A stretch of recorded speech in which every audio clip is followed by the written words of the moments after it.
నిజానికి గతంలోనే అమరావతి భూ సమీకరణ జరిగింది. కానీ అనుకున్న విధంగా ప్రాజెక్టుల రూపకల్పన చేయాలంటే ఆ భూమి సరిపోదు. అందుకే విస్తరణ వైపు అడుగులేస్తోంది ప్రభుత్వం. మరి ఈ భూమి సమీకరణ పూర్తి విధి విధానాలేమిటి? భూములిచ్చే రైతులకు ప్రభుత్వం ఎలాంటి ప్రయోజనాలు అందిస్తుంది?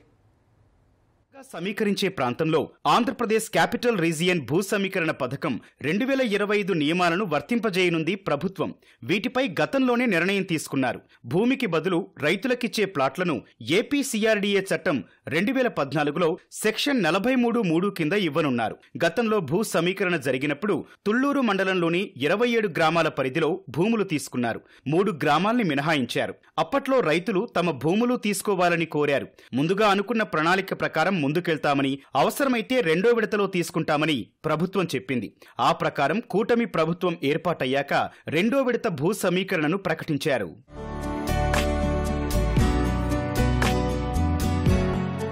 ఈ ల్యాండ్ పూలింగ్ కోసం గ్రామాల్లో ప్రజాభిప్రాయ సేకరణ చేపట్టారు.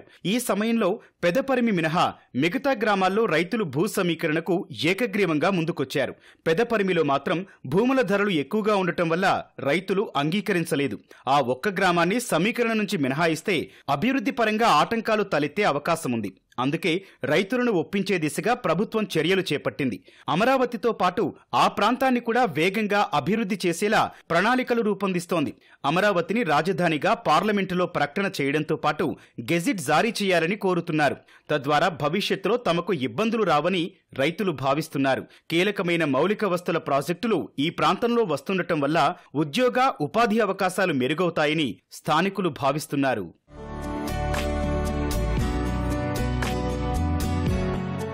భూ సమీకరణకు మంత్రివర్గం ఆమోదం తెలపడం వల్ల తదుపరి ప్రక్రియపై చర్చ జరుగుతోంది. ముందుగా ఏపీ సిఆర్డీఏ చట్టం సెక్షన్ 55(4) కింద కాంపిటెంట్ అధికారి ప్రాంతాల వారీగా భూ సమీకరణ ప్రకటన జారీ చేస్తారు. పోలింగ్ ప్రాంతంలో అధికారులను నియమించి ప్రజల నుంచి అభ్యంతరాలను స్వీకరిస్తారు. 30 రోజుల పాటు అవకాశం కల్పిస్తారు.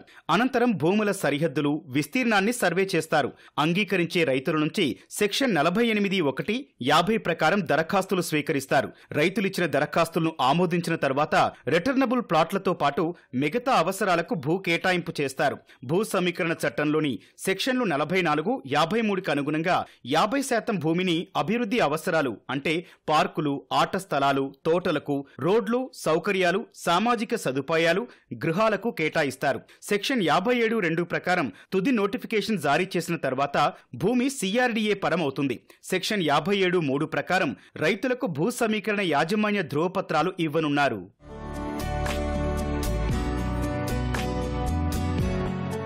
భూ సమీకరణ ప్రాంతంలో జాయింట్ కలెక్టర్ నిర్ధారించిన అసైన్డ్, దేవాదాయ, వక్ఫ్ భూములపై అభ్యంతరాలను 15 రోజుల్లో తెలపాల్సి ఉంటుంది. 6 నెలల్లో 3వ నోటిఫికేషన్ విడుదల చేస్తారు. అదే తుది నోటిఫికేషన్ అవుతుంది. గతంలో ఉన్న అనుభవాల దృష్ట్యా రైతులు కోర్టును ఆశ్రయించాల్సిన అవసరం రాకుండా కొత్త పోలింగ్ చట్టంలో సెక్షన్ 55(2) కింద రైతులు స్వచ్ఛందంగా భూములిస్తున్నట్టుగా అంగీకార పత్రం తీసుకుంటారు. దీనికోసం ఆధార్ ఆధారిత గ్యారంటీతో పాటు రిజిస్ట్రేషన్, వేలిముద్రలు తీసుకుంటారు. అమరావతి అంతర్జాతీయ స్థాయి నగరంగా ఎదగాలంటే మౌలిక వస్తువులన్నీ సమకూరాలని, అందుకు భూ సమీకరణ తప్పనిసరని పురపాలక శాఖ మంత్రి నారాయణ వెల్లడించారు. ఇన్నర్ రింగ్ రోడ్డుకి మరియు రైల్వే ట్రాక్కి, రైల్వే స్టేషన్కి, తర్వాత ఇంటర్నేషనల్ స్పోర్ట్స్ సిటీకి 16,666.56 ఎకరాలను యాక్చువల్గా ల్యాండ్ పూలింగ్ తీసుకోవడానికి కేబినెట్ ఆమోదం ముద్దేసింది. గతంలో ఏదైతే ల్యాండ్ పూలింగ్కి రైతులకి ఎలాంటి బెనిఫిట్ ఇచ్చామో అదే బెనిఫిట్స్ కంటిన్యూ చేయమని యాక్చువల్గా ఆదేశించారు. ఇప్పుడు ఇక్కడ ఏంటంటే ఒక 2,500 ఎకరాల్లో ఒక ఒలింపిక్ గేమ్స్కి మనం కాంపిటేట్ చేసేటట్టుగా ఇంటర్నేషనల్ స్టాండర్డ్లో ఒక స్పోర్ట్స్ సిటీ చేయాలని ముఖ్యమంత్రి గారు నిర్ణయించారు. గతంలో ఏదైతే జీవో ఇచ్చామో అదే జీవో ప్రకారం యాన్యుటీ కానీ, ల్యాండ్ రేషియో కానీ ఎవ్రీథింగ్ డిటో అలాగే పోతుంది.